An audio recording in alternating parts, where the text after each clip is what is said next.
د مسلم لیگ نون خیال دا چې مونږ له به مخصوص نشستونه مکمل ملو شي، مونږ له به حکومت 2/3 سره ملو شي، نو مونږ به آئینی ترمیم وکړو او چې کم چیف جسټس قاضي فیض عیسی دی هغه له به ایکسټنشن هم ورکو. خو پرون بیا د عدالت نه د سپریم کورټ نه یو داسې خبر راغو چې دای کم آئینی ترمیم یا د چیف جسټس چې کم ایکسټنشن هغه خو به چک ناچور شو جی. په هغې باندې تفصیلا خبره کوو چې کم خبر د سپریم کورټ نه راغلی دی او آئینی ترمیم څه شی ډېر ملګري دا تپوس کوي چې آئینی ترمیم څه شی دی یا ایکسټنشن ولې ورکوي. په دې باندې هم خبره کوو. ټول نه پیله خو آئینی ترمیم باندې خبره کوم. ترمیم اصل کې چینجز لویل شي، تبدیلی لویل شي.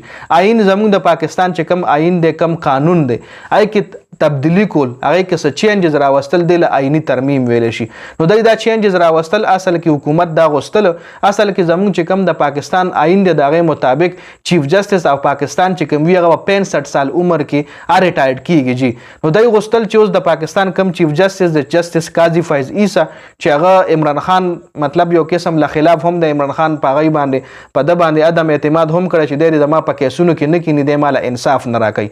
او دا د مسلم لیگ نون سړی دی. نو مسلم لیگ نون غوښتل، حکومت غوښتل چې دله مونږ ایکسټنشن ورکو، د 65 سال په ځای باندې دی مونږ په 68 سال کې دی مونږ ریټایرډ کو. نو ایکسټنشن ورکول دا اصل کې هم نه دی پکار. بیا چیف جسټس له عدلیې له ایکسټنشن ورکول یا آرمی له ایکسټنشن ورکول، دې حوالې سره مولانا صاحب هم ولا ویلي دي چې آرمی ته ایکسټنشن ورکول، عدلیې ته ایکسټنشن ورکول، د دې زه سخت خلاف یم. ایکسټنشن چې ورکړل کېږي دې پسې شاله چې د کم جج نمبر هغه سره زیاتې وي. لکه دې پسې اوس د جسټس قاضي فیض عیسی نه پس چې کم د جج نمبر دی به چیف جسټس کېږي، نو چې دله ته ایکسټنشن ورکړي دا هغه سره زیاتې دی، هغه سره هم زیاتې دی. او نور هم دا زموږ د آئین خلاف دی، زموږ آئین کې دا نشته دی. نو دی وی چې مسلم لیگ نون حکومت وی چې موږ خپل مخصوص نشستونه ملو شي او موږ 2/3 اکثریت والو کنه 225 سیټونه موږ په قومي اسمبلی کې والو، نو بیا موږ آئینی ترمیم کو، موږ به د حکومت کې د آئین کې تبدیلی راولو او موږ بدله ایکسټنشن ورکو. آئینی ترمیم صرف هغه خلک کولی شي، هغه حکومت کولی شي چې هغه سره 2/3 اکثریت وي، مطلب د هغه په قومي اسمبلی کې 225 سیټونه وي، نو هغه په آئین کې ترمیم کولی شي. نو اوس دغه دی غوښتل چې موږ 225 سیټونه برابر کړو. هغې دپاره دی کله یو ایم ان اے رانیولې، کله بل ایم ان اے رانیولې چې لکه موږ سره یو ځای شه، موږ له وټ راکه چې موږ د آئینی ترمیم وکړو. مولانا فضل الرحمن پسې 8 پیرې شروع شوې وروره چې موږ سره یو ځای شه. نو مولانا فضل الرحمن صاحب ولوي چې دغه آئینی ترمیم کې مو نیمه که آئینی ترمیم تاسو کوئ د پاکستان آئین بدلوئ دی کې مو نیمه، ایکسټنشنو کې مو نیمه، زه تاسو سره په دې معامله کې نه یو ځای کېږم. مولانا صاحب ولا هم انکار کړی دی په دې معامله کې. اوس پرونه د پی ټی آی چې کوم 39 سیټونه مخصوص پی ټی آی ته ملو شي او خو الریډي ملو شي. بیا د پی ټی آی 41 داسې ایم ان اے د نېشنل اسمبلی 41 کسان 41 ممبرانو چې هغوی لا پی ټی آی کې شامل شوي په دې وجه نو چې هغه ټایم تاسو له معلومه ده چې کله الیکشن کېدو نو د پی ټی آی چې څومره هم کسانو دی آزاد ولاړو. نو دغه 41 کسان حکومت وی چې دا له آزاد تصور دي، خو دی الریډي خپله بیان حلفي جمع کړې وه. عدالت په حکم باندې دی، د سپریم کورټ په حکم باندې دی بیان حلفي جمع کړی و چې موږ آزاد نه یو، غواړو موږ د پی ټی آی کسان یو.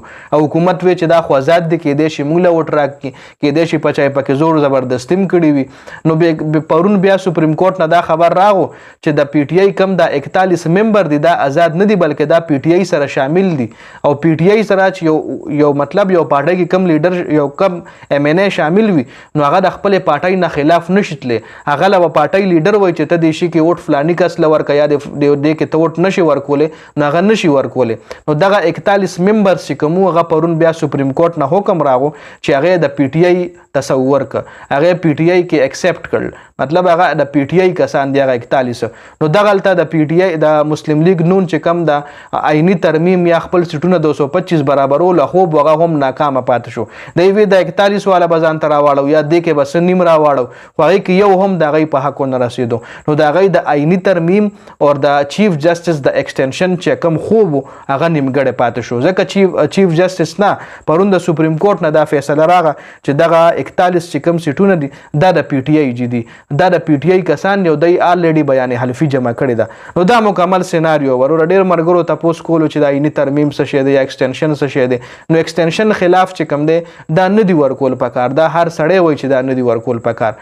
مولانا هم ولا انکار کړی دی او ایکسټنشن دی اله ورکولی شي چې کله دی په آئین کې ترمیم کولی شي. او آئین کې ترمیم دی اله کولی شي چې دی سره قومي اسمبلی کې 225 سیټونه وي.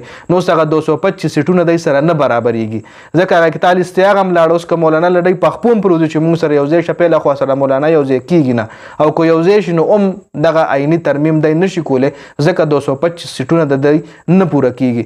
نو د چیف جسټس چې کوم هغه مطلب ایکسټنشن نو هغه هم نیمګړی پاتې شو او دی آئیني ترمیم چې کوم دی هغه هم نیمګړی پاتې شو.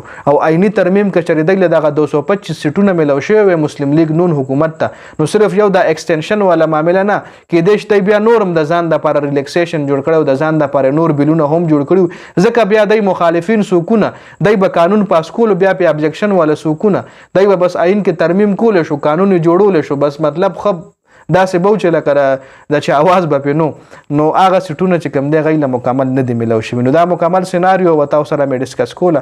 د ویډیو کتلو زیاته مننه جي. والسلام.